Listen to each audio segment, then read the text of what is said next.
It's Tuesday on Your View. Welcome to the show. I am Morayo. Afolabi Brown. As always, I have the ladies with me.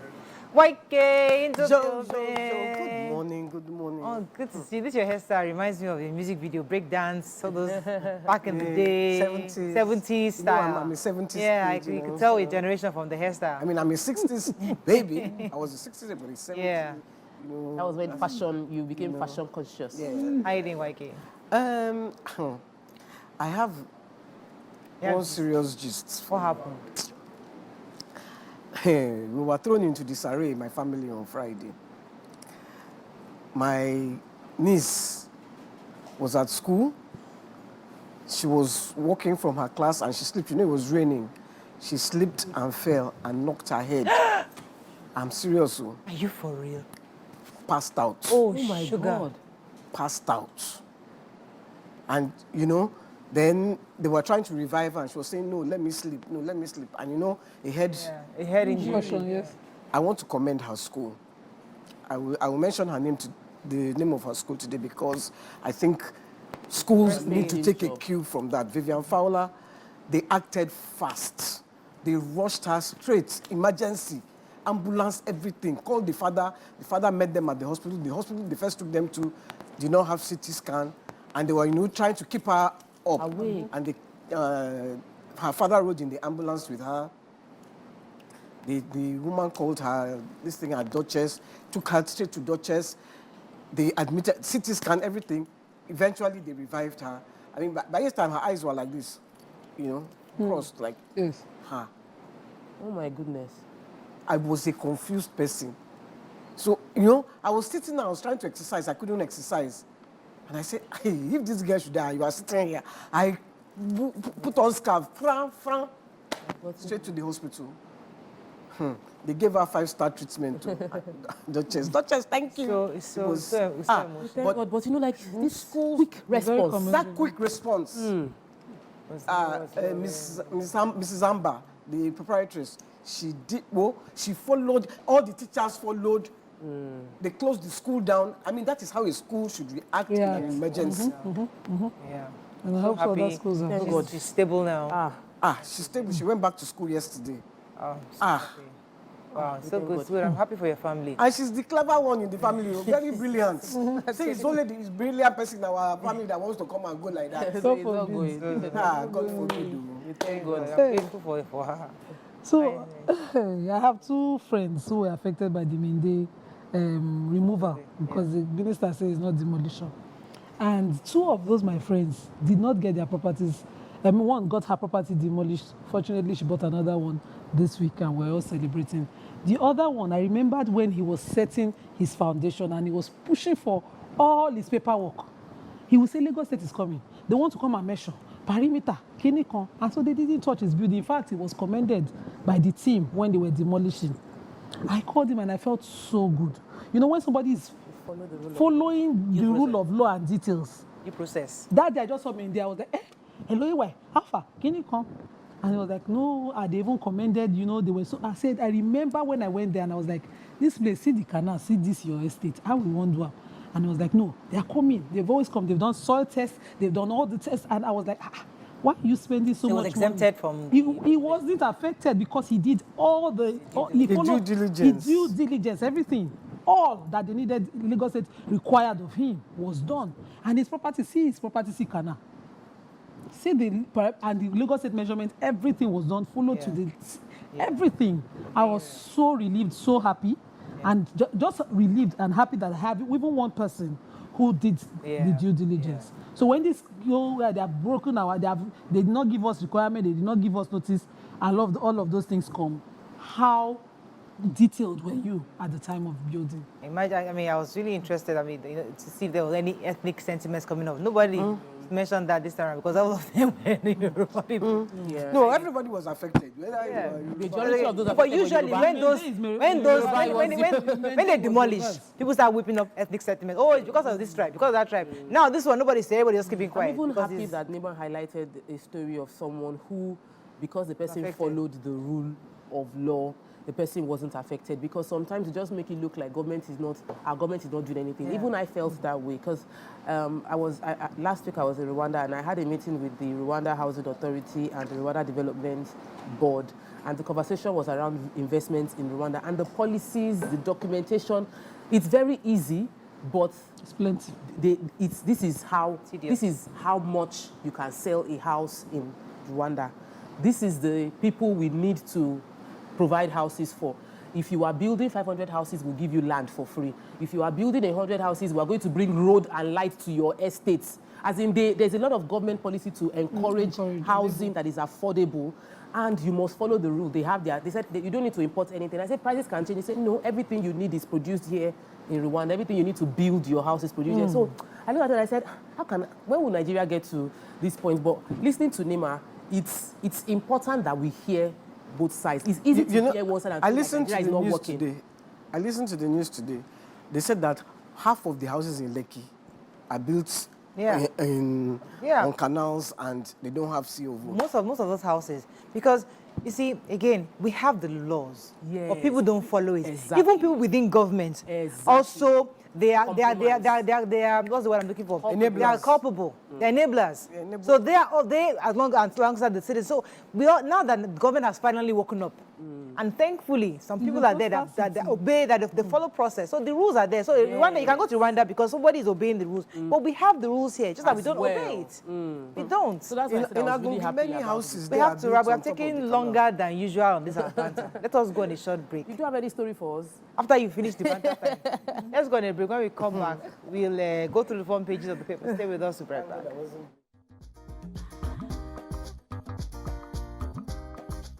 Stay tuned. Your View will be right back. Thanks for staying with us. We're going to start with the nation. Umahi Lagos Calabar Road contract followed due process. Workers, consumers reject negligible electricity tariff cut. FIRS canvasses homegrown tax system in Africa. No room for foreign military base, federal government affirms. PTDAD, that's the least 51,000 ghost pensioners after forensic verification. They lured me, harvested my kidney, offered me ₦1 million. Businesses to pay 0.5% cybersecurity levy. And Fubara Tax House of Assembly says he won't worship Wiki. Okay. Okay, so I have the First Lady and our very own first female, let me get that to work very well. She's Second Lieutenant Oluchukwu, or she has completed her training, and she is, why am I forgetting the Igbo word? But Sandhurst is where she studied. And Royal Military Academy, yes. Sandhurst, okay. So she graduated from Royal Military Academy Sandhurst. I'm trying to remember the course that she did, but you know, the First Lady invited her, honored her, and commended her. Let me take her words. Said, "Your determination and resilience are quite remarkable. You are an inspiration to the youth of this country. As a woman, the first who has made a mark in the male-dominated field of I can't find it. I understand how it's a live show. Sometimes those things just get mixed up. Well, she said, you have the entire world ahead of you, and this is just the beginning. You are now a reference point to all Nigerians. This is something in the aviation field. We'll get it for you. I'm trying to find it and just... Any other story, Nation? Well, Yeah. Have you finished? no, go on. Okay. Let me... While you're looking for the... Yeah, I took they lured me and removed my kidney and offered me $1 million. A 16-year-old boy had told a court in Abuja about a doctor, Mr. No, they didn't call him doctor here, Mr. Emmanuel Olorunlaye. They said they removed his kidney. Anyway, how it happened was his friend took him to the hospital, and he was, his friend told him that you are going for a job. They got to Alliance, it's called Alliance Hospital, and the doctors, Dr. Christopher Otabo, Emmanuel Olorunlaye, Chika Ojili Ugochukwu, the administrative secretary to the hospital, and Dr. Aremu Abayomi, they said, when they got there, they said, we're going for a job. When they got there, they took their blood samples. Then they gave him transport money and told him to come back. Then they asked him, they told him what he's here, as his friend told him what he's there for. He said no, that they are coming for a job. Then he said, I know that they want him to donate his kidney and that they will give him 1 million. And he said no. So Dr. Guchuku started asking him, why are you scared? Don't be scared. Can you come? Anyway, when they got back to the hospital, they told him to lie down, gave him drip, gave him, next thing he was sleeping. When he fell asleep, when he woke up, I think he woke up 3 days later, if I'm, then he felt dizzy. Because Obviously. anesthesia took in, and then they took out his kidney. They took out his kidney. Well, how did he know they took out his kidney? Well, He they seen the cut. he woke up. I woke up on the 3rd day after the operation. I tried to stand up, but I felt as if I was carrying a heavy load inside of me. I tried to disconnect the drip that was attached to me, but the nurse asked me to calm down and rest. So obviously, he didn't, according to him, he didn't know, but they kept giving him documents to sign. No, You know? yes. Okay, so the former Vice President, Atiku Abubakar, has been lambasting the federal government concerning the contract of the Lagos-Calabar Highway. So the federal government has responded that the Lagos-Calabar Coastal Highway contract followed procurement due process. The Minister of Works, David Umahi, was saying that the 700-kilometer 10-lane highway was conceived as an engineering procurement, and it's, the model, he explained, entails part funding by the federal government. Also yesterday, the presidency dismissed allegations of the conflict of interest raised by Atiku Abubakar. The former presidential candidate had claimed that Bola Tinubu's son was on the board of a sister company executing the project. But the presidency said that nothing stops the Tinubu son from exploring his legitimate business interests. The road project, regarded as one of the biggest in Africa, was awarded to high-tech construction company, and they followed due process and the approval by the Bureau of Public Procurement after consideration by FEC. So they did exactly what they were supposed to do, and there was nothing wrong for... Okay, let me finish the story. So she graduated from the Sandhurst Academy, and she is a second lieutenant now, Oluchukwu Owo, and First Lady received Oluchukwu Owo, and then she was also celebrated by the First Lady, who had in company of the Vice President's wife and wives of the Speaker, that of the Speaker of the House of Reps, and other First Ladies, wife of the Chief of Army Defense Staff as well, honored and asked her to give her a standing ovation and commended her for being a pioneer in the male-dominated field and an inspiration to the youth of this country. And she was celebrated. The commandant of the Nigerian Defense Academy said she came out the best out of the 200 selected candidates of the academy to be sponsored to Sandhurst. And she also received the Sandhurst Medal, like the late British Prime Minister Sir Winston Churchill, and the Prince of Wales, and the former head of state Yakubu Gowon. So she's been assigned to a military intelligence unit. Okay, we can't take punch now, but then we're going to... we can't take nation. Just very quickly. Yes, so the Pension Transitional Arrangement Directorate, PTAD, has discovered 51,000 ghost pensioners. They said that they did this, they've been working on unveiling these padded pension accounts. This represents 23%, because of 23% of the total pension being paid by the civil service is going into fake pensioners. This discovery has also caused some challenges for the management of PTDA, because the Ministry of Finance, they said, according to, allegedly, they said that some people in the Ministry of Finance are comfortable with the discovery, and they now want to, they want the government to cancel PTAD as well as, or make them a directorate operating within the Ministry of Finance, just because they've been eliminating this padded names that were on the payroll. I'm happy. They didn't mention the amounts that they've been able to save based on this 51, but it's just strange. We keep hearing over and over again, ghost workers discovered, ghost pensioners discovered. How do they keep getting back into it if you have already audited the account? We applaud them on this one. Let's go on a short break. When we come back, we continue with the review. Stay with us. We'll be right back.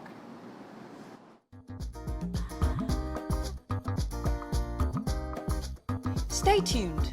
Your view will be right back.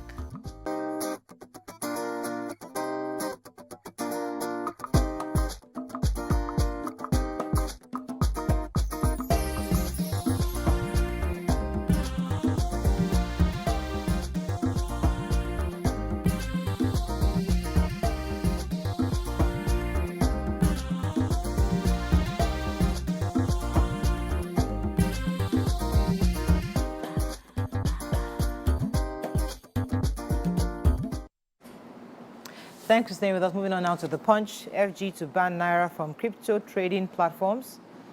Woman shot, scores injured as police tear gas Delta protesters. Evacuation. Lagos Task Force threatened to kill us in Osun Forest, victims allege. Nigerians reject electricity tariff cut, demand total reversal. EFCC grills 6 senior NSCDC officers over 6 billion naira fraud. Shetima shelves U.S. trip as presidential jet develops faults mid-air. FG orders resignation of 1.9 million POS operators. Ooh. And France rules out siting military base in Nigeria. Okay, which story? Let me take the picture story in The Punch. So the Ugeli Uteri women were protesting against, police extortion, and the police responded. So one middle-aged woman was shot, while many others sustained injuries when the police resorted to forceful dispersal of a group of protesting women in Ugeli, the Oteri Ugeli, in the Ugeli North local government area of Delta State. They were protesting harassment and extortion by policemen in the community. And before you knew it, one thing turned to yam pepper scatter scatter. And the women protesters carried placards showing, saying they are law-abiding citizens, that the police should stop making their life difficult. Police are making our lives difficult for our poor and innocent citizens. But when the security operatives responded, they used tear gas against the unarmed women and shot one middle-aged woman in the leg, while others were beaten silly. 2 leaders of the protesting women who volunteered to speak with journalists, Harvest and Mrs. Vivian Akwairi, alleged that the police unlawfully arrested and detained their children and ones who were on errands, and she said that they were made to part with about 150,000 to 200,000 to secure their release. The story continues online. I was trying to get the online before I finished, with the picture here. And it's sad, the way you can see the picture story of people admitted in hospital. If police extortion was what they were protesting against, I would like to hear the Delta State PRO. He's always very vocal like that on this one. And this to explain what exactly happened. What was the criminality that they were trying to prevent, that they decided to kill people, kill citizens that they were made to protect. Okay, another story in Punch? Yeah, it's a major headline. So the dollar speculation has led the Security and Exchange Commission to delist Naira from all peer-to-peer crypto platforms as the government is trying to use the effort to tackle the exchange rates manipulators and dollar racketeers. So the peer-to-peer platforms are platforms where they are able to, people dealing within the cryptocurrency, blockchain, are able to transfer funds from one individual to another individual.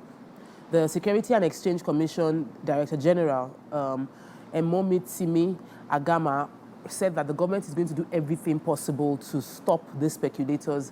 Said the racketeering going on is putting Nigeria at risk. He said the nation has a future, and the future is dependent on patriotism of the people. We can't wish away patriotism, that whatever would bring dishonor to our country, we must try to avoid it. He had a meeting with the stakeholders. These are CBAN. They are the stakeholders in the Blockchain Technology Association of Nigeria. And those people are already the formal companies, OKX, Bits Butter, and other platforms under that CBAN membership had already agreed to stop dealing in Naira. But there are other ones that are still dealing in Naira, and they are saying, the SEC is saying they're going to do everything to stop those from doing their transactions because it's threatening the Naira. And he also mentioned that they are doing meetings with other platforms that they found to be culpable in this to stop. I wish Nigeria can be more patriotic, because if it works for us. And if it doesn't work, we would all be affected. So let me talk about power. So Nigerians on Monday rejected the Band A customers review. If you recall, NEC had reviewed it from 225 naira per kilowatts to 206 naira per kilowatts. And the Nigerian Labour Congress, trade unions, Nigerian Association, Chambers of Commerce, and even the National Assembly have all asked for a total and complete reversal to the subsidy era tariff. The new tariff announced on Monday came 33 days after NEC had raised the electricity tariff for Band A to 225 naira per kilowatts. However, the federal government is saying the Minister of Power, Special Advisor on Media, Bolaji Tunji, maintained that the major problem of the industry is liquidity. And you cannot get that liquidity if you don't have the cost-reflective tariff. And only those who can pay cost-reflective are those in the band A. He argued that if people are now saying that there should be total reversal of the tariff, then we don't want the industry to survive because money has to be paid to the gas companies. This money can only come from whatever is generated. So it's those two, what do we do? Power is not cheap anyway. So I guess those within the band A expect them to be able to pay. I wonder why they are, I mean, we can understand the issues, but hey. Moving on quickly now to the Vanguard. Petrol scarcity, why pump price is high in our station, says Ipman. Edo 2024, PDP, APC governorship aspirants resign from parties. 1.3 trillion debt cuts Genco's capacity to 35%. Atiku becoming fond of distorting facts to discredit Tinubu's presidency. Technical fault in aircraft aborts Shetima's trip to US-Africa summit. Electricity FG slashes band A tariff by 8%. And claims of foreign military base in Nigeria fall, says federal government. Okay? I want to take the story of the power sector because it's linked to the last story you took from Punch. In this particular story, it's been revealed that despite the fact that we have 27 power plants connected to the national grid with the capacity of 12,249 megawatts, the huge debts of 1.3 trillion naira has pushed this entire, instead of us generating 12,000 megawatts, we're barely generating 4,000 megawatts, just 34%, because people are being owed money. The Gencos are being owed money. They've complained bitterly about the fact that they can't produce enough because they have not been paid from the previous one. They are laying the blame at the Nigerian Bulk Electricity Trading PLC. They said these people are the ones that have led to the accumulation of the 1.3 trillion debts. And that they said currently on a monthly basis, the cost of providing energy, at least supplying, the cost they're meant to pay Gencos is 240 billion naira. All of this is impacting on the total general production capacity of the country because the companies are not willing to.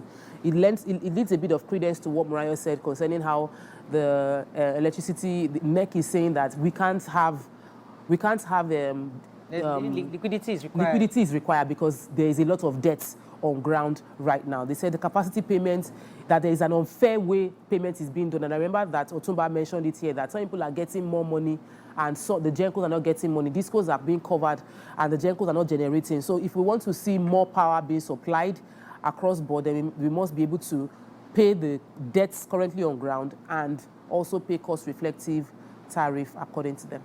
Okay. So, according to the Senior Special Assistant to the President on Media and Communications, Office of the Vice President, Stanley Ocha, he explained that the Vice President couldn't continue with the tour to represent... What happened to the plane, no? The trip, sorry, to represent President Bola Ahmed Tinubu at the 2024 U.S.-Africa Business Summit in Dallas, Texas.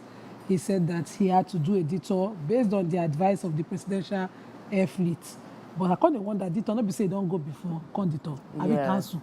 No, he don't enter plane. Plane, they move when they go say, something happened. Come back, oh. Kept saying detour. This plane, they do crack, crack, crack. Did you hear crack, crack, crack?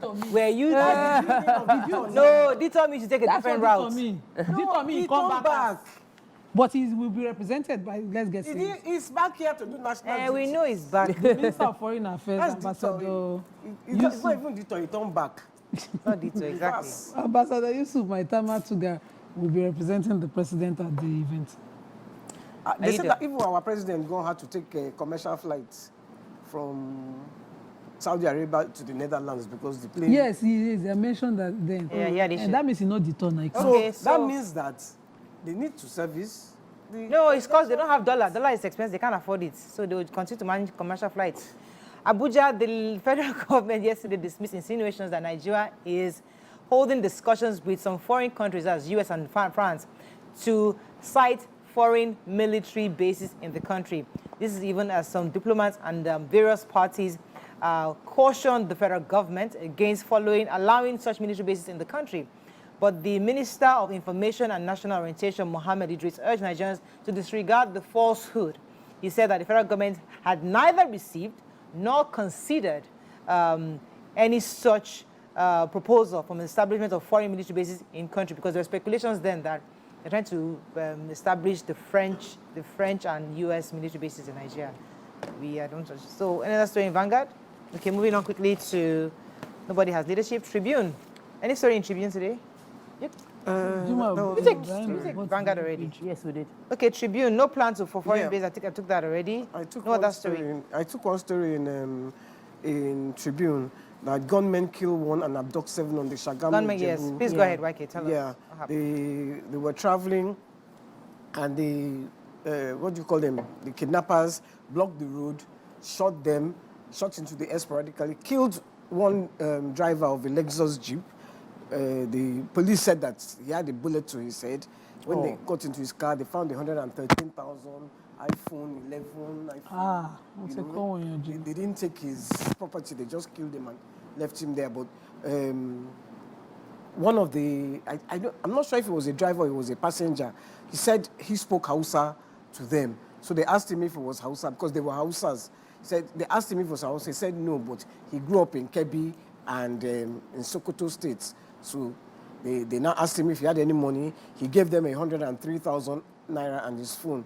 And then another driver from the east who gave the kidnappers 120,000, and they took them with them for a while and then asked them to go, but they took the other passengers. Were kidnapped. And the police have confirmed the story. Okay, that's all we can take on Front Page Review this morning. When we come back, we want our hot topic of today. Stay with us. We'll be right back.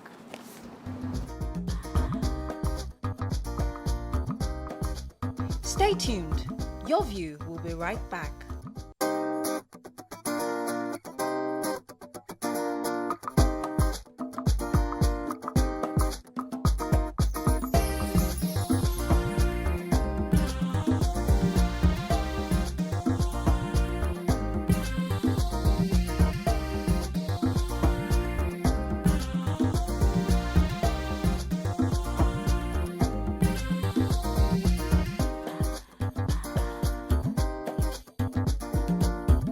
Thanks for staying with us. Join us on the show. On this segment is the President, Editor-in-Chief, African Watch Network, and the former aide to the Deputy Senate President, Public Affairs Analyst and Columnist, Mr. Mark Ogo. He will be speaking at the 13th Africa Watch Network Annual Lecture Award, and which will be holding May 18th in Lagos.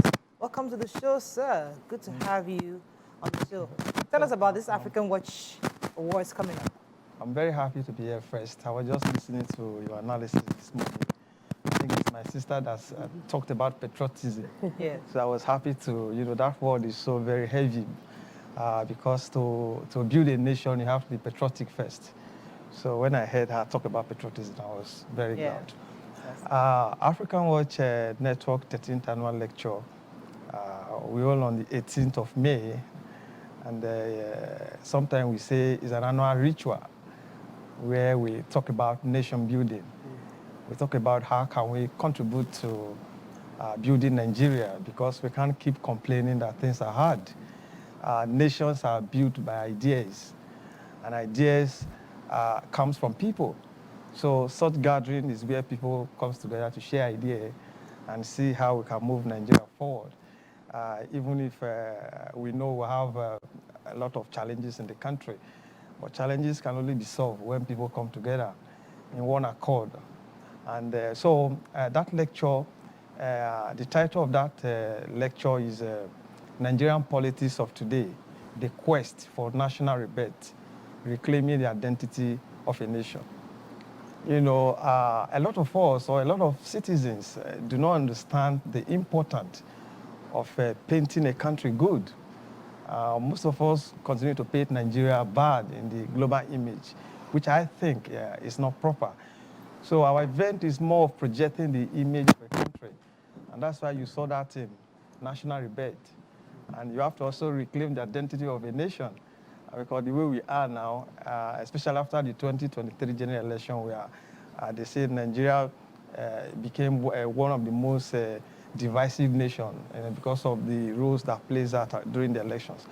So such gatherings, you see a lot of people from the east, from the north, from the south coming together, to share ideas on, how we can build Nigeria. Luckily, we have a renowned professor, a professor of English and literary studies, Professor Hope Egara of the University of Lagos, was also a former commissioner of higher education in Delta State. And he will be delivering the lecture. We have Senator Anthony Adefuye, the unborn of Lagos. He's the chairman of the day. We have Professor Fola Lasisi, the former vice chancellor, University of Uyo. He is the father of the day. And then we have retired Major General Victor Decker, the former director of Army Finance and Account. So these are Nigerians who have distinguished themselves. They are no longer in government, and they will be the one to chair the program. And then most importantly, the Attorney General of the Federation and Minister of Justice, Prince Lateef Fagbemi, is going to deliver a keynote address. All these are put together in a way of projecting the image of a country. Okay. Okay, so tell us about the award and induction that will be happening. Yes, the induction is those who have actually excelled, in the area of calling. For instance, we talk about Senator Adefuye, although he's no longer playing active politics, but his input, in nation building, empowerment and social development and so on and so forth. He will also be inducted.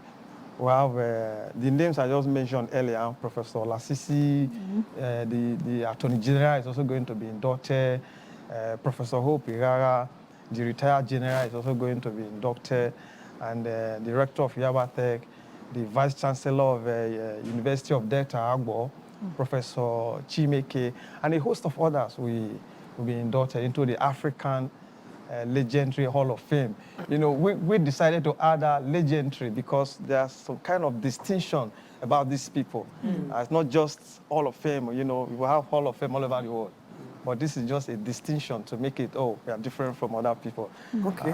So that is what young people can do, bring in innovations. Yes. And then the award, too. Our own very own Morayo Afolabiron, MD Mama, is going to be given the Gold Merit Award. Please tell us about that. Okay. Our MD Mama. Hey. While we're trying to compile the name, because we have the induction and award, the award is called African Gold Merit Award because of also the distinction attached to it. We're looking for few media personalities in the female categories. And in the main category, we decided to pick Sam Omasheye. Sam Omasheye, even if we know he's a very controversial journalist, he has done so well in the area of the media. The man is competent. Let's give it to him. So he's the one to receive the African Watch Lifetime Iconic Media Achievement Award, Sam Omasheye. And then we came to, as you said, the Big Mama. She will be receiving the African Female Personality Award in the media category. Because we have opportunity to go through our profile and say, wow, when we watch, when you do analysis here in the morning, most time, most people don't really know you well, until you go deep to read about, the achievement in the media and what they have done over the years. They begin to say, so these people have this kind of profiles. So when we went through our profile, we felt, let's take this year's female category. Well done for that. Yeah. Thank you. Okay, so I wanted to ask about the lectures. We do a lot of talking as a country, but really, what does your organization hope to? What do you expect will happen after this lecture? How do people get to enjoy this lecture? Because they keep delivering papers, and it's just in that small circle. It doesn't trickle down to the people that really need to embrace that new ideology, new mindsets, buying into being patriotic. Well, we have what we call African Watch Memoir. It's not just about the lecture. Okay. The lecture, we normally put it together on a document we call African Watch Memoir. Now, that memoir becomes a recommendation document, that we forward to government agencies. And it's not just only the lecture. Like this year, we're having like 7 professors who have written extensively on the theme of the lecture, giving recommendations. And then we have the profiles of all the awardees. Now, I give you a typical example. For instance, the Attorney General of the Federation has always been in our event, in all the events I've attended. And there were some recommendations he made That was in 2020. And so we felt that now that he is the minister, he's the Attorney General and Minister of Justice, there's need to look at those things he has actually proposed. Yeah. And we are happy that some of those things he has proposed, is beginning to implement them, trying to preserve the sanctity of the law. Of course, you can see, you can even attest to see that he is a very silent man, but he's working from what we have seen in our conversation. So we are seeing some of those things he talked about that he has beginning to implement. So by the time he comes to deliver his keynote address, from there, we will also know whether it's going to be more implementation in some of the things he has. All right, we're wishing you the best on them. Because she was ready to ask. Okay. I wanted to just comment, the academia on the list. I saw that you have Director of Yaba College of Technology, Dr. Ibrahim Abdul. He has very high Bursar level. of Lagos State University and the Director ICT Lagos State University, Professor Olu. So we have to wrap up with you, but I mean, I appreciate the day is on 18th. Yes. And, everybody can show up, right? Oh, no, it's not everybody can show up. Okay. It's strictly by invitation. Okay. But what we have done is that we have given some kind of leverage to all the awardees. You can come with 4 to 5 guests. Okay. Yes. Cool. All right. Thank you so much. We just wanted to appreciate the work you're doing with Africa Watch, and we hope for the best at the awards. Thank you. Okay, we're going to go on a short break now. We'll come back, move on to our next segment. Stay with us. We'll be right back.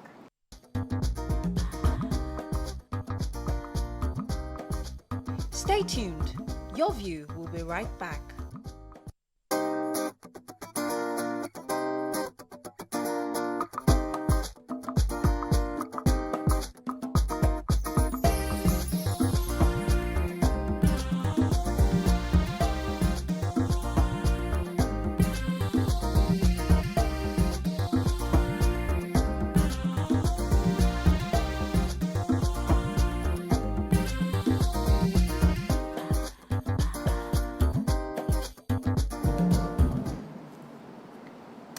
Thanks for staying with us. So we found a story of a man who accused a private hospital in Lagos State for alleged negligence and failure to provide adequate care, which reportedly led to the death of his wife, Loveth, and their unborn son.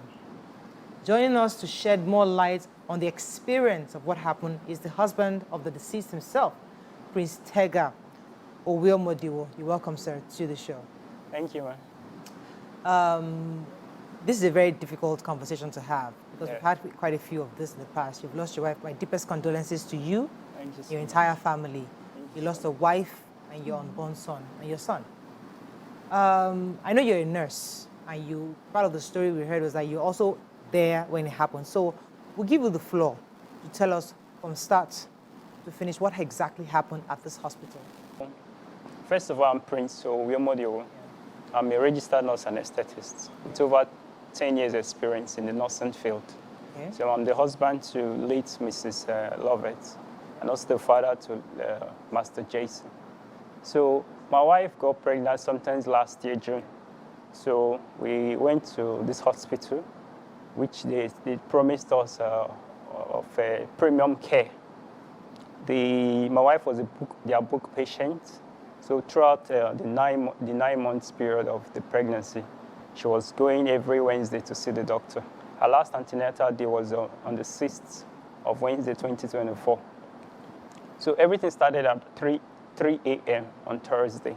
So she broke her water, what we call rupture membrane. I was at work.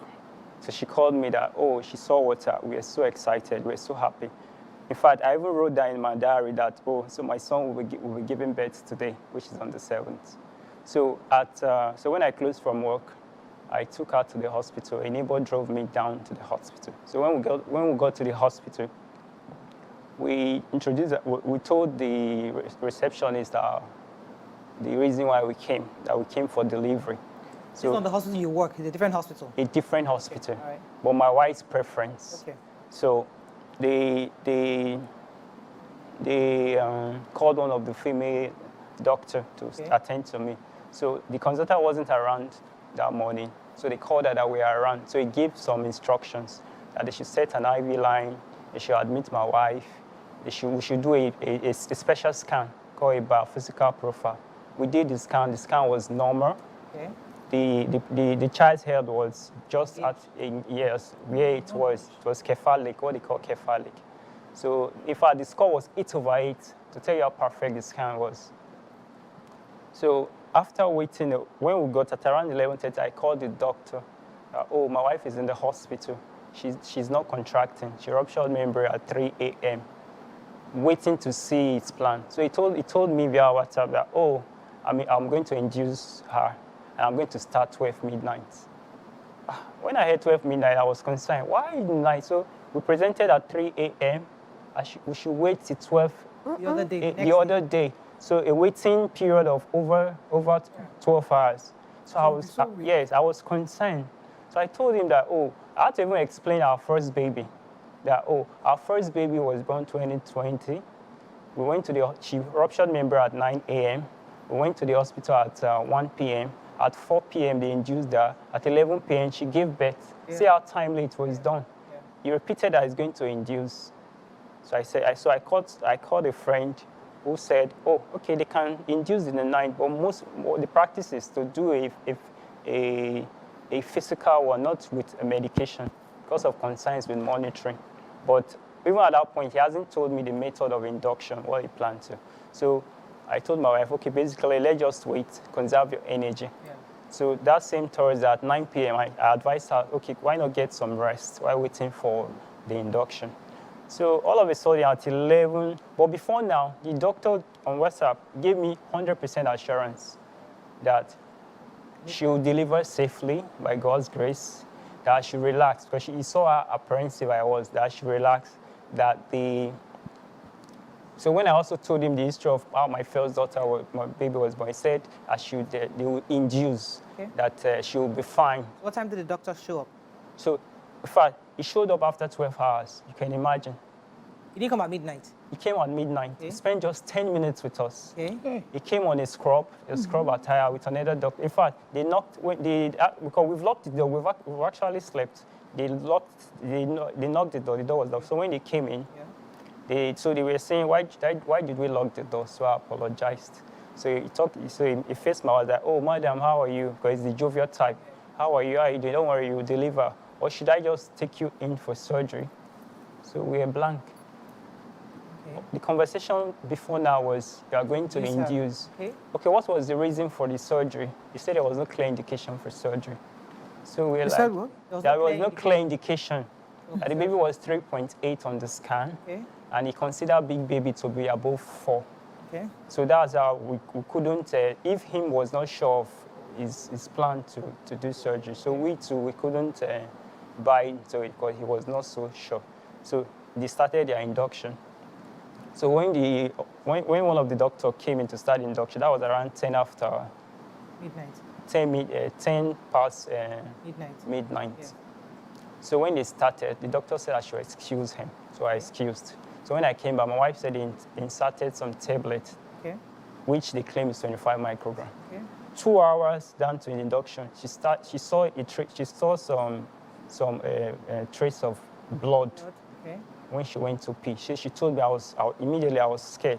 I called the doctor. They just dismissed it, that it's normal with induction, that he was examine and see. So he examined her and said there's no bleeding anywhere. So at 4 a.m. they came that she's not contracting, that they want to repeat the same medication, misoprostol. They repeated the medication. Then at 6 a.m. they said she's not contracting, but she's ripe, that our service is ripe for oxytocin, another form of induction. Okay. All this while the consultant was off the radar. So in the morning they said... The consultant who hasn't taken care of her before now. Hasn't shown up. The only time he showed up was 10 minutes. That's the one that came at midnight. Yeah, midnight. He spent just 10 minutes with us.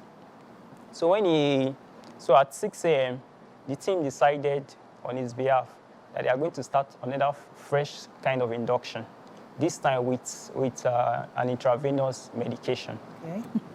So they said, at midnight, they were coming sparingly to check her vital signs, which was normal, to check the baby's heartbeat. But there's this thing that you should strap around CTG, around the woman, so that you can constantly monitor it. They don't have it. Then there's this monitor that should be on the patient's arm so that you can constantly monitor the blood pressure. It wasn't there. So there was poor monitoring over the night. Even that's why I objected to midnight induction. So at around 8:30, the night team handed over to the morning team. They now transferred my wife from the ward to the labor room. This is a patient I brought to the hospital myself, fully conscious, full of life. She had no comorbidity. She's not a hypertensive patient. There was no history of surgery. So when we went to the labor ward, a midwife was now in charge and a junior doctor. So they started the oxytocin induction. So my wife kept using the restroom and coming back. So I want to advise them, okay, first when they brought the drip, I said, don't you have an infusion pump, a machine that could accurately regulate how much drug goes in? They said they don't have that, they do it manually. That was my first worry. So how are you going to give this thing accurately? So then, in between, they were disconnecting it and putting it back while she used the restroom. I was like, why not pass a catheter so that urine can flow through the bag and keep her there? So because each time you remove and put, you are altering the quantity of drug you should give. At first, the doctor dismissed it. Then later, he said he bought into the idea. So he said I should excuse them. So I excused them. They passed the catheter. Then she was having one line. Again, I told them, it's one line. One line is risky. Emergency can come up anytime. Why not put a second line? They said, okay, I should put it. So on putting the line, I noticed that our veins were collapsed. I was not wondering, this is not how my wife's vein used to be when you put the tourniquet. Did you raise an alarm at that time? No, I didn't. Then she was fully conscious. She was. And I felt the team knew what they were doing because they were just smiling. They were just doing as if they understood what was going on. Just at around 2:10, she just said she wants to sleep. She wants to sleep. She just fell back on the bed. So meaning, if they didn't pass that catheter, she would have. 2:10 in the morning. Yeah, 2:10 in the morning. So that means, assuming they didn't pass that catheter, she would have collapsed in the bedroom. That's where the collapse would have happened. So that's how she fell on the bed. She wants to sleep. She wants to sleep. But before then, like 40 minutes before then, she started having contractions with the oxytocin. She was in severe pain. She was trying to come down off the bed, trying to go. But all of a sudden, the pain stopped. The pain stopped. Then she was unconscious. She was not just unconscious. She was gasping for air. Yeah. It was a critical. This is an unconscious patient in labor. And before now, the examination they did, she was just 6 cm. Because when you get to 10 cm, they ask you to push. So the baby has already left the womb and was stuck in the vagina. I was like, oh my God, what was this? I'm losing my baby. I'm losing my wife. At the same time, she was gasping. She couldn't breathe. She was foaming. The lips were already getting like blue. The midwife was panicking. The junior doctor was panicking. And the other doctor was nowhere to be found. No senior consultant, no consultant on ground, no pediatrician, no intensivist, no O&G doctor on ground. And I was trained in intensive care, and so I couldn't just see her die. So I had to just support them. So I said, okay, get an ambo bag, connect it to our oxygen. Let me just put it over her face. Because when they checked the vital signs, I told them to check vital signs, behold, our blood pressure was 60/40, extremely low. The heart rate has gone up. Oxygen saturation has dropped. So it means that probably she has been bleeding from that first time she complained in the night. So that's how they were just panicking. Okay, the midwife said they should stop the oxytocin drip. They stopped it.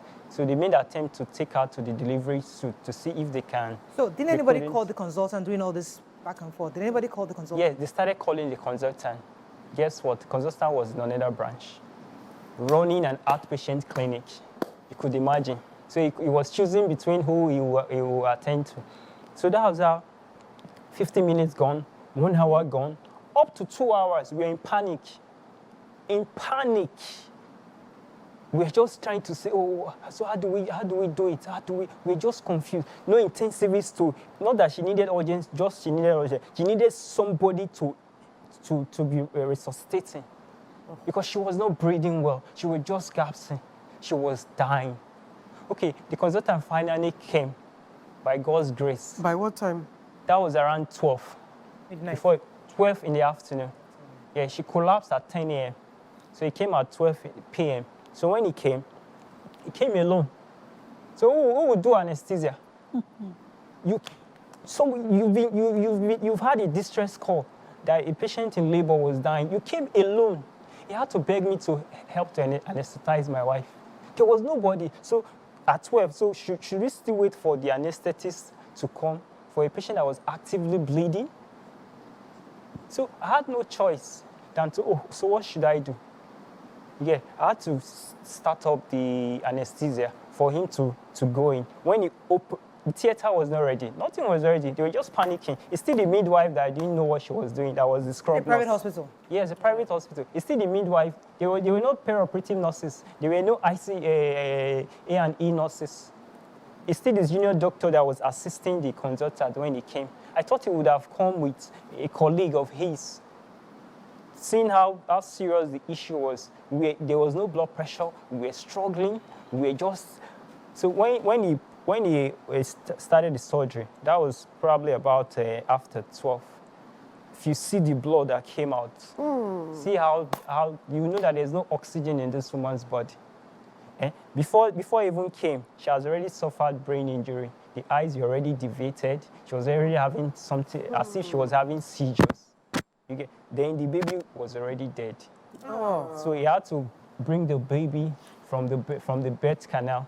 So, but because the baby has forced himself, and it was a big baby, the baby came out 4.2, and the scan was 3.8. So because he brought, so she has already had tear all the way to the vagina.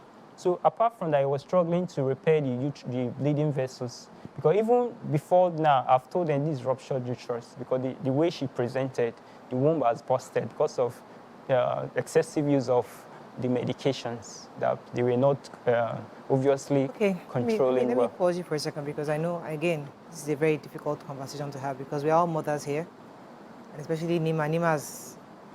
Nima can almost relate to what you're saying, because it is not an easy conversation to have. We've been through this phase where we're in the hospital, trying in labor, and understand this back and forth. What do you think went wrong exactly? The issue, and what do you think the hospital, what do you want? What kind of justice are we looking for today? So first of all, what went wrong was adequate monitoring. You were supposed to monitor for early sign of complication, which they had no idea. In fact, they claimed they were not aware she was bleeding. So before the anesthetist came, it was 3 hours. Baby has already come out. Can you imagine? Baby came out. The consultant was begging me to leave my wife to go and resuscitate the child because there was no pediatrician around. Again, I had to leave them in the theater, go to my baby. When I got there, I saw some nurses. They were just looking at the baby. Nobody knew how to do CPR for a baby. I had to start all over again to resuscitate. After 10 minutes, when I realized that the baby was dead, I had to go back to my wife. When I went back, see the whole floor, blood everywhere. I was like, what are you doing? Do this thing fast. This patient, so he said he's going to remove the womb. That was his last means to save her. I said, okay, remove if you want to remove the uterus, because my wife should be alive. I've lost the baby already. I shouldn't lose my wife. So we're just struggling. So one year, an anesthetist came. I had to beg him to intubate, that is, put a breathing tube and connect. But the machine was not even working. The ventilator, whether I could not know how to use it or it wasn't working. Then in between, lights were just going up and down, up, off and on. At a point, we were even using touch to assist the surgeon before they could restore the light. So medically, they were not prepared for her. Surgically, they were not prepared for her. So that was how she bled. They were trying to see how the uterus could contract and stop bleeding, because the uterus couldn't contract. They had to take it off. It was just the flow of blood. It couldn't stop. She was bleeding from the vagina. She was bleeding from the uterus. So it couldn't secure the bleeding. But this hospital is notorious for that was where I was going to go. They are notorious for now they are trying to exempt themselves. Imagine the cheap excuse that, she refused the blood transfusion. Today on the papers, they will come and say she did not take blood. Tomorrow, they will say they didn't give, husband did not allow them to give enough. So you can imagine. So when you keep... We've had the conversation let me go into like brief. this. First, know the name of this hospital. Oh, we've had a conversation on this same hospital, on this same show, Is- barely 4 years ago, Imagine. on a murder, on a case of somebody dying. Imagine. Let me They go are on a break. reckless. Let me go on a break for a short so that we can take everything in. When we come back, we'll take a few questions. Stay with us. We'll be right back.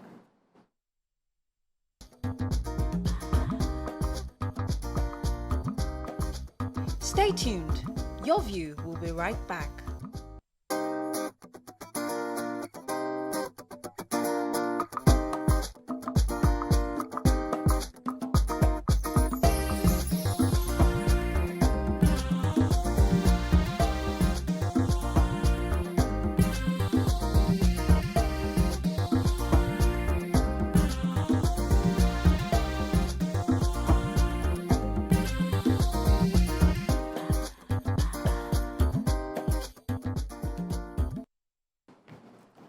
Thanks for staying with us. We just heard from Prince Tega explain to us exactly what happened to his wife. It's a very emotional situation, and nobody wants to be in this kind of situation. One of the things you said earlier was the fact that your wife lacked adequate monitoring, and the consultant was not around. He came in for 10 minutes and he left, and obviously he was being distracted because he had to be elsewhere. I saw one of in the comments here from the reports that we got, saying that the hospital claims that they are not negligence in any way, that they kept a midwife and a medical officer in the facility, that the ONG surgeon was stuck in traffic.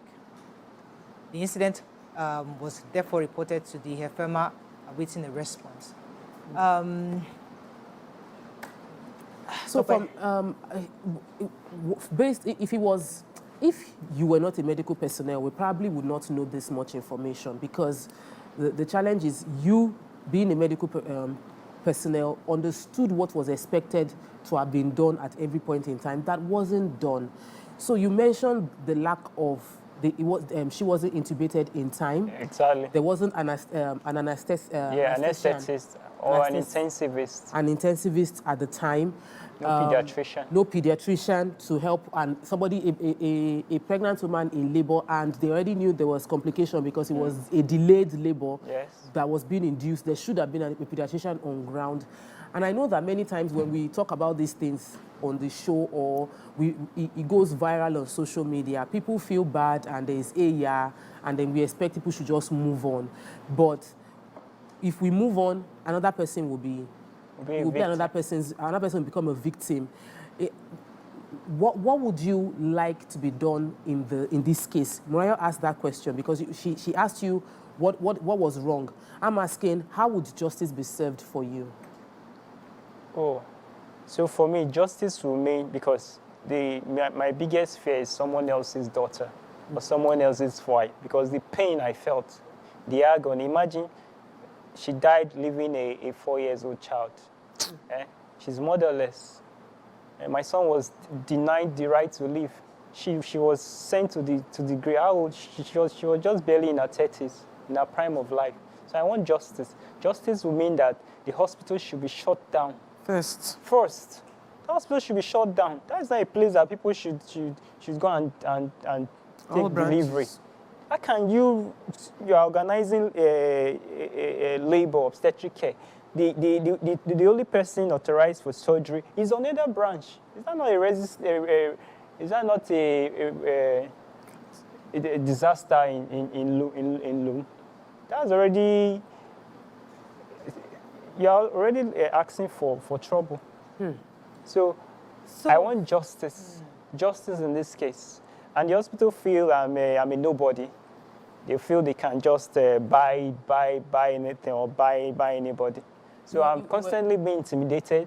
And as we speak, my baby's placenta is still with them.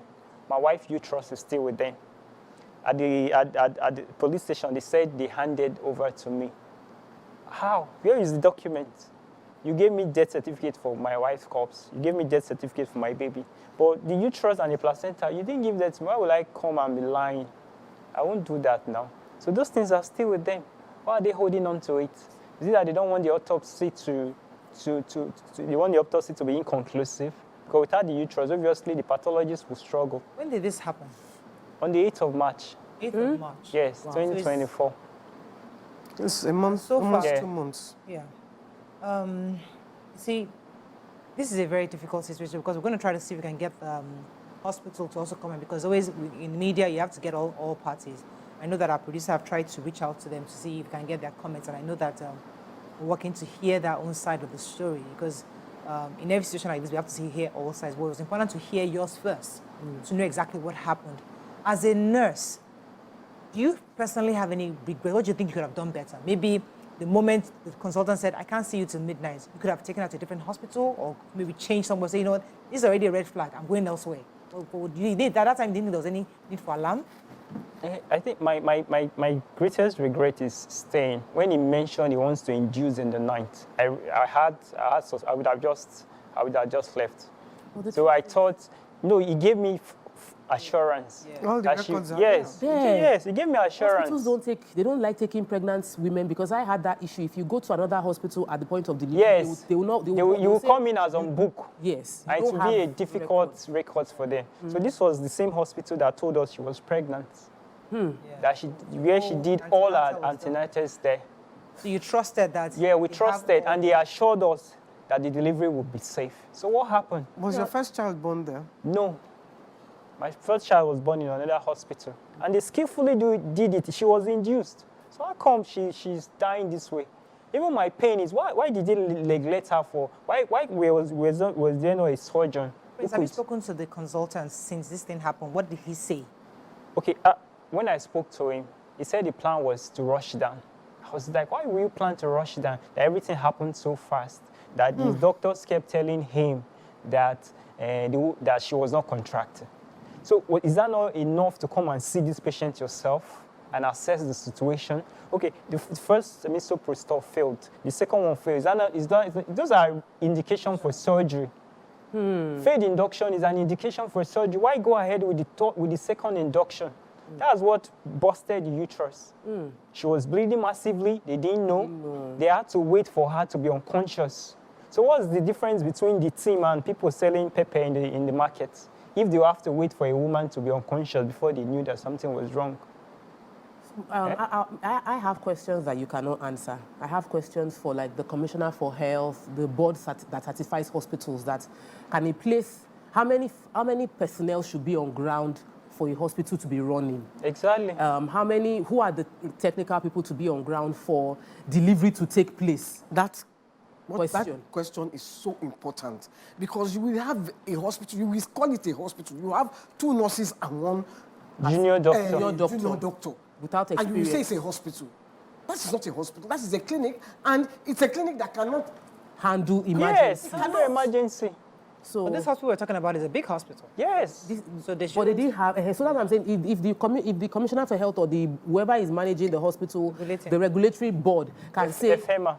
Can say, okay, every hospital that is handling delivery must be able to handle A, B, C, D. And the moment this happens, this is the next process. Because when we don't have these things, a patient should not have to worry their head about, I'm not a doctor, I'm not a nurse. I have come here to trust that I am in the hands of professionals, that they know what to do. So HEFEMA has been notified? And Yes, we've written responses a petition to FEMA. Okay. So they are investigating. So they promise to ensure that justice is served. But I'm just hoping that they don't compromise.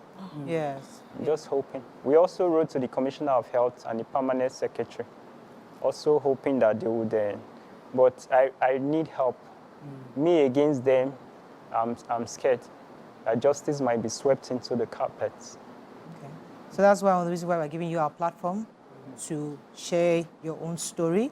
We know that investigation is ongoing, and we also probably like to hear from the hospital themselves. But the truth is, justice must be served either way. And once again, our heart goes out to your family, yourself. I mean, this is a very difficult situation. I know Nima wanted to question. Yeah. So thank you very much, sir, for sharing your story with us. Okay. And we'll have to, I think I have a caller, I believe. Let me see if I have a caller. Good morning, Ola. Ola for God. You're live. Go ahead, please.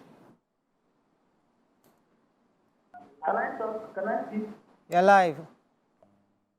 Good morning, ladies. Can you hear me, please? Very clearly. Go ahead, please. Yes, good morning. My name is Ola Daniel Rumke, and I'm a first caller. Welcome to the show.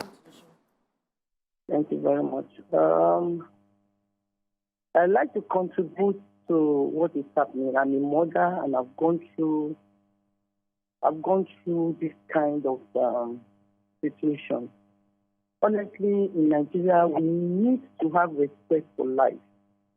And we need to know that every human being is equal before God. I look at that young boy, that young man, and I've been tearing, honestly, watching your wife dying and something you can't. I really want justice for this man. I really want justice. This same thing that happened to him happened to me. I lost 5 babies before I had the first one. And it's a registered hospital that my bank uses. They need to go and comb all these hospitals. If we have clinics, let's know that we have clinics. If it's hospital, let's know that it's hospital. We women that are going to labor room, we are sitting on the fence, either to jump to that side or come back. There should be respect for life in this country. At least us, let us have fairness in judgment, please. I want justice for this man. Otherwise, Thank you very much, Ola. And that's one of the reasons why we're giving the platform. Any comments? Nigeria has the 4th highest maternal mortality rate in the world. Yeah. Nigeria About has the highest. 23% of the global deaths. Compared, and they are comparing Nigeria with South Sudan, Chad. These are countries where, in terms of the facilities and resources we have, is very far apart. So when we're talking about this as women, it goes beyond. It's not just our heart goes out to you, but we know that we could easily have been your wife. We could easily have been your wife. I could easily have been your wife. I had a D&C done when I had a miscarriage, and they did not take out everything completely, and I was bleeding for weeks until they had to do another one again. So this medical negligence and things must be. People need to speak up, and I'm happy you're fighting this. And whichever way, I think all the civil society people should support you in fighting this to ensure justice is done, that this is not just going to be one of the other statistics that will just be gone like that, that we would ensure that this would be a landmark that would ensure other women that go to hospitals are treated better, and it doesn't become a life and death situation because you have gone into labor. Did you speak to the medical director of this hospital, the head of the hospital? You got a chance to talk to him? Yes. At a meeting we had, they told me that they were not negligent. That in fact, they kept one was asking me, what's my concern with the consultant? Do I have a personal issue with him? After all, they kept a midwife and a doctor there now. Why am I accusing them that they were negligent? Were people not there? I was shocked. So my wife was just helpless. Nobody to do surgery. A complication that you caused. This is a complication that you caused. Could a midwife do surgery? Okay, no. Let me take Salisu from Jos. Good morning, Salisu. Thanks for calling. You're live. Hello, good morning. Good morning. Good morning. My name is Salisu calling from Jos. Yes, go ahead. My deepest condolence to the young man over his loss. Please and please, Morayo and the team, this is time for you to help. I like the way you said you are calling them to hear their own side. But like he admitted, they are too powerful for him. We all, from our own end, will be praying for him for justice, and you also have to help him. Nima thank God she is in the legal field. Please do whatever it takes to provide him the legal services needed. And Madam Tope was saying that 4 years back there was something similar. And as God will have it, God made it that it happened to somebody that has medical knowledge. Because it happened to him, that is why you are hearing all the other angle of this story. Please, these people are powerful. You have to help him. I know what you people can do. Your team is one of the strongest force I know, and you are out for justice. Help this man. We are praying for him. This thing should not be allowed to just go like that. Thank you very much. Thank you. Thank you very much, Salisu. I mean, one of the reasons why Nima is emotional, because many of us know her story, how difficult her last pregnancy was, and everybody understands. Many of her viewers and followers followed her story, so she understands exactly what she went through, and that's probably why it's difficult for her to speak. But the truth is that nobody wants to relive that experience. especially when you remember the hospital, the going back and forth of doctors and nurses, and the people looking confused. That scenario is the worst thing any woman wants to be in a situation where everybody around, they don't know what they're confused. So I would definitely like to hear from the hospital. I mean, although you already told me their own point, say that they're not negligent. But the truth is that something went wrong. And whoever, that thing that went wrong, somebody must be responsible. Somebody must be held responsible for the negligence on the part of the hospital or whoever is at fault. Let's take a few comments before we now wrap up on this segment. Any comments on social media? All right, so they said, they are mentioning the name. The Nigerian health sector has a long way to go. Onoche says, waste of time. Nothing will happen. Nobody will do anything. Another person said, the sad thing is this will not be the first, and it might definitely not be the last. Nigeria has zero value for life. That's from Shayo Adeyeye. I would like you to Go ahead, Ricky. defend yourself here. Charity James says, this is very painful, but Nurse Prince, you acted very slowly. But for a trained nurse and a very experienced nurse, we are trained to be very proactive, especially when you know how things work. I would like you, she is saying you acted slowly. From your story, I don't think so, but I'm not a trained nurse. She apparently is a trained nurse. And you can't really, when they gave me 100% assurance that she will deliver safely, that was at least enough to stay now. And was the wife's preferred hospital? Yes, and it was my wife's preferred hospital. I also feel like and she doctors treat their patients because sometimes emotional attachment might. And she's very close, and the branch is close to our house, so she was enjoying that proximity. To, but they are just full of lies. Tomorrow they will call me and say, oh, they didn't transfuse. Okay, if you knew that it's a patient that you could not transfuse, why didn't you refer? Exactly. Not referring means you could handle the care. Okay, I think is this Grandma Wumi? Good morning, Grandma. Good morning, Morayo. How are you? Very well. Go ahead, please. This is really, really pathetic.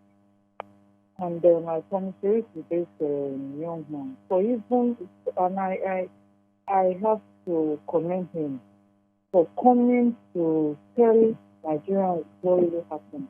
It takes a lot of courage. I think Nigerians should know how to cherish their citizens. Morayo, last week I was watching your program. I saw a nurse taking pictures while a lady was in labor. Who are these nurses? Who trained them? Where are they coming from? I want more number to share things for goodness sake. I hope this mass incident will do something in Nigeria as a whole, not only in Lagos State, in Nigeria as a whole. Ekushe and ọmọkùnrin ló kí gan ni. Àbọ̀lọ́ àdájú lórí ọmọ tó ọmọbìnrin yẹn ti sílẹ̀. Thank you, Morayo. Thank you very much, Grandma. Any comments? Okay, we're going to wrap up on this right now, but as I said, we have to just wish you the best, and we'll see what to ensure that you get justice that you deserve. And hopefully we'll follow up with FEMA to be sure, and let us know what's going on. Keep us posted, and we'll be happy to support you in any way. All right, thank you. That is all we can take on this segment. When we come back, move on to our final segment. Stay with us. We'll be right back.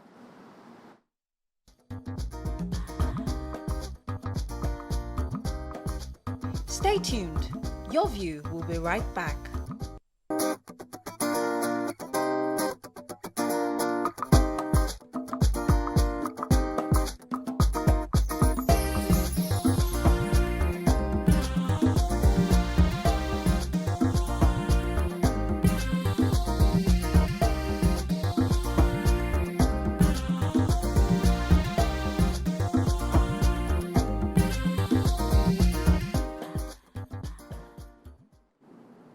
Thanks for staying with us. So on this final segment, we're just going to open our phone lines to hear from Nigerians on the various stories of medical negligence, because we know this is something that many Nigerians are very familiar with. We'll just open our phone lines. You can call us on the numbers on your screen to share your own story with us, 081-0764-1679, 090-241-63440. You can also tweet to us at TVC Connect. Please hashtag YourViewTVC so we can read the tweets. I have a caller holding. Good morning. Mrs. Badri from Yaba, you're live. Good morning. Good morning. I'm so sorry for taking you back. I wanted to say something about that nurse that lost his wife and his son. All these private hospitals, I don't know what the government can do. I think they should go around most of the hospitals and accredit them. Most of them, they are working with auxiliary nurses and auxiliary doctors. And the owner of the hospital, at times, most of them, they are not always on ground. I'm praying that by the grace of God and with the help of you people, you'll be able to give that man justice, and such occurrence will never happen again. I can see Auntie Nima. She has been so moody. In fact, I was shedding tears. My husband was with me in the sitting room. I was shedding tears because I'm also a retired nurse and a big wife. When I was listening to your story, I saw the way Auntie Nima was looking. In fact, it's a very sad news. Please, I pray, ma. Auntie Morayo, allow that man to have justice and again, so that such occurrence will never happen again. Thank you. Thank you. Thank you very much. Any comments on social media we have? I know that a lot of people, as I said, can relate to that story. And one of the things that hurts me the most is the fact that, you know, when things like this happen, sometimes we all just kind of we talk about it, we pray about it, and then we move on. You know, and then the man is left alone to fight. But in this case, hopefully, you can always follow up and see, ensure that he gets justice. Let's take a few comments on social media. Yeah, Corey Michael says, this doctor should also act professionally. The consultant was aware of a complicated labor, needed his attention, but he was attending to another hospital. A lot of hospitals are basically clinics. That's from Leila. Go ahead, Nima. Do you know, I'm crying like a baby now. This is how my elder sister died in my hands some 40 years ago at Agege House, Ikeja. The baby survived, but we lost her. A very sad narrative. And we also, is it safe to add the part of the Japa syndrome that many of our doctors have actually left the country? So some of these doctors they are overwhelmed. So you see one doctor shuffling 2-3 hospitals trying to see, okay, one is a heart problem, let me rush down here to, you know, I mean, it's not an excuse, but it's probably part of what has caused some of these difficulties in doctors being available, because he's saying he was calling the doctor was telling me, I'll come in the midnight. He called me 3 a.m. I'm coming in midnight the next day to come and to induce a pregnancy. That for me makes sense. That hospital should not be open. If you do not have staff, close. Simple. Let me try and make sense of this. Yes. Most hospitals, Tokwe mentioned it, they don't have doctors. Most consultants are consulting. And what they should have done, because this was a 24 hours experience, and in 12 hours, the consultants, if it's not available, they should have backup. Every Nigerian can attest to this. You must have experienced it at one point or the other. No matter how well equipped an hospital is, one personnel not being available can cost a life. Yeah. Everybody, if you ask, at least I can say up to 50% Nigerians would have lost a family member one way or the other. Pause you 1 second, because Ijema has been holding for you. I'll come back to you. Ijema, thanks for calling. You're live.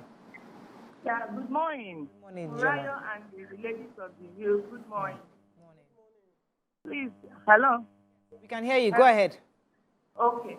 Please, God bless you for bringing this topic today. And for that man that accident happened, I know it's a pain that you cannot say this is the depth of that pain. That man will live with that, living with that pain. I know how, because I mean I've experienced this 3 times. It has gotten to a stage that even in my house, if somebody is dying, the person will say, "Let me die in the house instead of going to the hospital." I've had 3 experiences. One was with Lagoon Hospital. They killed my father. Lagoon Hospital. I took my father wanted to travel home. I lost my younger sister out of the doctor's negligence. And my father came 80-something years, and we brought him to Lagos to come and mourn with my sister because my sister was right here. So, can you hear me? Very clearly, madam. Eh? Very clearly. Go ahead. Oh, okay. So my father, we brought him to come and mourn my sister with my mother in Lagos. So all of us, because the death was too much. The price was too much. And Morayo, before you people started this program, I was mourning. So I took them, I said, "Papa, you're going to," he said he wants to go home. I said, "Papa, you're not going home. You stay here for some time. Let you know. He said he wants to go home to go and tidy some things up. A man of 80-something years. I said, okay, Daddy, you will fly. So he was to fly with my husband to my hometown, Abia State, Umuahia. Then I now told him, my father was alive, nothing was wrong with him. I said, Papa, because you're going to travel over air, I want us to go to the hospital, let them check your BP is okay, this and that and this. But he said it's okay, that nothing is wrong. Morayo, I took my father. I said, let us go to Reddington. That is where he uses. He said he's not going, that I want to spend money. I said, okay, Papa, let us go to the hospital that we use, Lagoon Hospital. I took him to Lagoon Hospital. Papa, on reaching there, they kept us from morning till night, till very late, before the baby doctors could see us. When they saw my father, they said they now started doing the test. Only test. We went there for test. They started doing the test. They said they want to do, there's one other test that the person that is doing that test has closed by 4 o'clock or 4:30. I said, how can it be? But bringing my father back to Oba would be very serious for him. I said, okay, you know what? They said, I told them that we are coming from afar. They said, if we can, it's only if they can admit my father, just let him stay there. In the morning, they will do the test. Morayo, they charged me 400,000 naira for just that day. My husband, we didn't have the cash. My husband went to the bank, even though it was late. When the banker saw his pence, they gave him that money. We paid them. We stayed with my father till 9 o'clock. I said, please, let me sleep with my father. I was joking. My father would joke with me. We were cracking jokes. I said, Papa, you will have rest. I'm going to sleep with you. Do you know that these people, they refuse? I told them, okay, my father has not taken on doctor's report advice. He did not take his BP drug. I told them, I told them, one lady, one wicked drama, that lady was on duty. He was the one, my father said, you know the way they portion nurses. I went to them, I said, come and check my father's BP. These two people said, I will not sleep with him. Please come and check. When they checked my father's BP was high. I was worried. I said, please give him the drug because the doctor has sent the drug for him. I said, give him his drug. Let him take his drug so that we can go. That Ijoma was very jumpy, very wicked girl. She was very, very, as if she's mentally derailed. She was very angry with me. Within a short time, they said I'm disturbing them, that we should start going, that they would administer the drug to my dad. I was very angry. I was very scared. I said, look at my father's age. I take his drug, BP, and by now he's supposed to have taken his BP drug. After 9 Morayo till I left, they didn't. They forced it. Oh, Ijoma, so sorry. I think we lost our call. But I'm so sorry, Ijoma. I mean, she was really in pain from her own story. I mean, as Nima said, as somebody said, that everybody has a story. We can all share stories. I have a story. I have never shared my story, and I don't think I'm ready to share it with my mom. You know, it's just not time. I'm just not ready to confront that conversation yet. But the truth is that everybody has this issue of medical negligence at some point. That's how I lost my sister. You know, I've shared the story several times on this platform. You know, and it was just negligence, and I just, you know, and it's now worse now. Now most doctors are not available. It's gotten worse. So most of the hospitals have resident doctors who are learning, who are studying. You see them moving around the general hospitals, the private hospitals. They are trying to call the consultants to, to direct what to do. The consultants are overworked, overstretched. Yeah. You know, the cardiologists we see for my older family members have to consult around hospitals. Imagine we were seeing one at Navy Town, and when we finally decided, no, the queue was too endless, and she would not see any doctor at the end of the day. Let's change the hospital, and lo and behold, it was the consultant in my family hospital. Isn't that what happened with with Rolari's father? He was at a particular hospital. They were charging too much. They now moved him to a Lagos State hospital. When the doctor came, saw him there, I said, take him back. My patient, take him back. I won't treat him here. Take him back. Do you understand? Oh, is it? That's that one. I went to, when Temidori was here, he cut his leg. I took him to this. When I even saw the hospital, I was like, eh? And the doctor was on the phone saying, no. If you see the two, whether they are nurses, whether they are Auxiliary. I don't know. They call them auxiliary nurses. Temidori was asking, why are you hurting me? Why are you hurting me? Serious? I carried my car. I said, no, this is just too much. Let me just carry him. It was too much. And the doctor is saying she would attend to me. Why is that hospital even allowed to be open? So this matter is even beyond states. It's about how we handle health in this system, health system in this country. Because we allow these resident doctors, when they finally get the skill, they're not motivated to stay. They go, we're constantly retraining. But nobody's waiting. Yeah. I'm sad. All the comments I saw, because I tried to see if there was any positive comment, was saying to the bereaved guests to Japa, leave the country, call it the country, because we don't give premium to that sector enough. I was saved. I had Imran because I had a good consultant, and she was hands-on. She would always show up. She said, no, Nima, you stay in this hospital with me 6 months and you go home with your baby. I want to stay here with you. That's the only reason I have Imran and the grace of Allah. I don't know how else. Because she would come every week, she would see. The only time I needed her was when I finally was in labor, because I disobeyed her and went home. And so she had thought, oh, maybe she didn't want to stay. When I was rushed in, she kept on the phone with the entire team.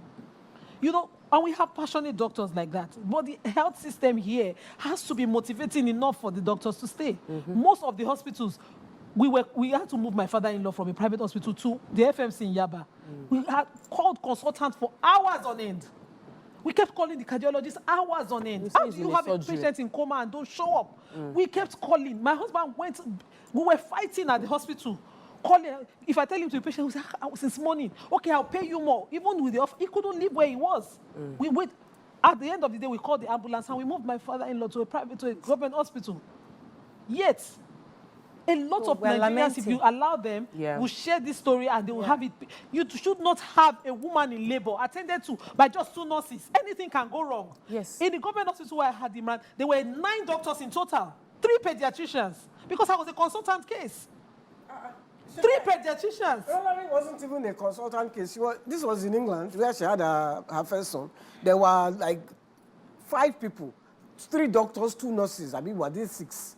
One was gynecologist, other one was pediatrician. This one, come on. While the truth is, a nurse, midwives can give birth, when there are no complications, a midwife can handle end-to-end of delivery.